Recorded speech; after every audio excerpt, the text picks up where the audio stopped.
Hey, good morning, Todd. How are you today? I'm well. How are you doing? I'm really good. Thank you so much for asking, and thank you for meeting with me and allowing me to record this portion of our interview. So we chatted a little bit about some opportunities that I have in the insurance world, and I see that you have looks about a year or so of insurance experience. You have your 440 license. Correct. Okay. Can you tell me a little bit about what you did at your last job? Yes. At Security First, I worked in what was called the customer support department, but was pretty much a large scale inbound call center to where the our clients and policyholders and different agents would call in with questions ranging from a myriad of different things, from payments to underwriting questions. Yeah, we also did a lot of email responses and things along those lines. Okay, so lots of customer service for that. And something I did mention to you yesterday that I always love seeing on a resume is that in your early career, it looks like, was that one of your first jobs that you were working at Publix? It was, yes, yes, Eh, indeed. I have always found that anyone that has worked at Publix or Chick-fil-A has just been, they start their career off right. So I know that it's been a little while ago, but I always like to mention that. And then it looks like you also have your bachelor's degree. Yes, ma'am. Okay, great. Tell me about your computer skills.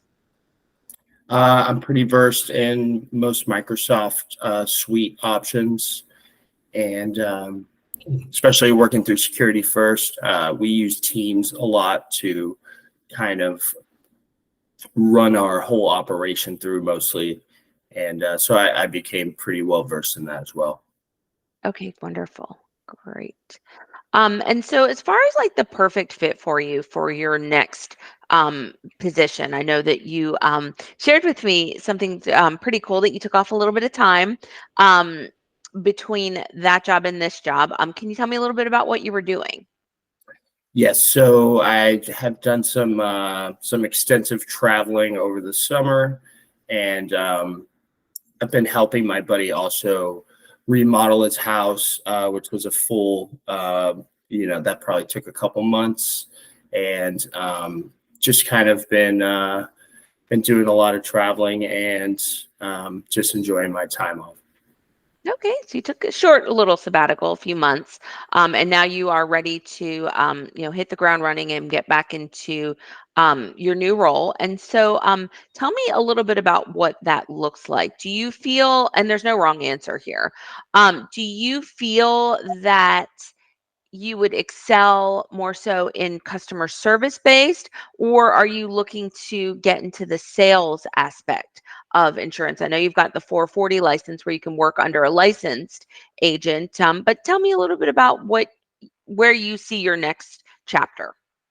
So the kind of the main reason that I left Security First was just that the the job itself, as far as working in a customer service role, is it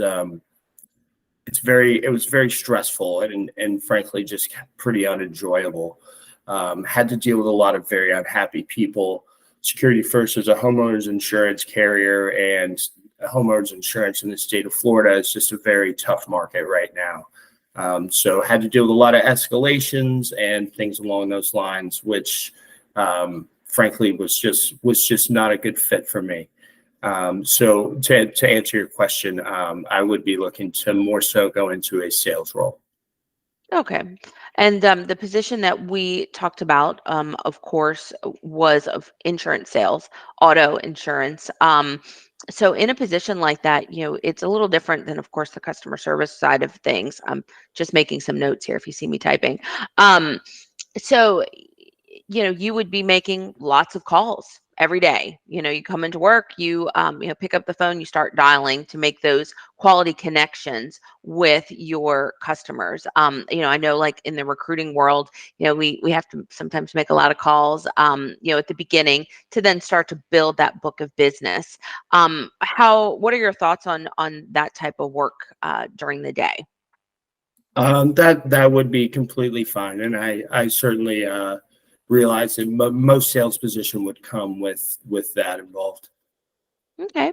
And then, I just want to step back briefly on what we talked about customer service. So I understand that you were here dealing with unhappy callers almost all day long. That Yeah, was the majority of your work.